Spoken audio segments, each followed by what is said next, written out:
Quando tudo diz que não, eu escuto tua voz. Quando as portas se fecham pra mim e o caminho parece não ter fim. Quando a força começa a faltar e a esperança insiste em falhar, é aí que eu lembro, Senhor, que o teu poder é maior. Tu és fiel pra cumprir tudo que prometeu pra mim. Mesmo quando eu não posso ver, eu escolho crer que o milagre vai chegar.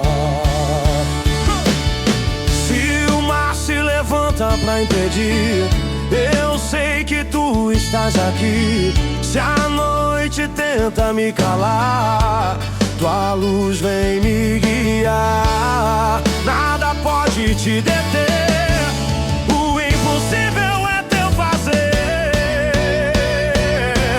O que pra mim terminou, pra ti ainda nem começou. E no tempo certo eu sei que tudo vai acontecer pelo teu poder, Senhor. Eu descanso em tuas mãos, mesmo em meio à aflição, porque sei que és o Deus que faz tudo novo outra vez. E não há limites pra ti, teu poder não tem fim. Se preciso for esperar, eu não vou desanimar. Minha fé está em ti e eu sei que até aqui o Senhor me sustentou.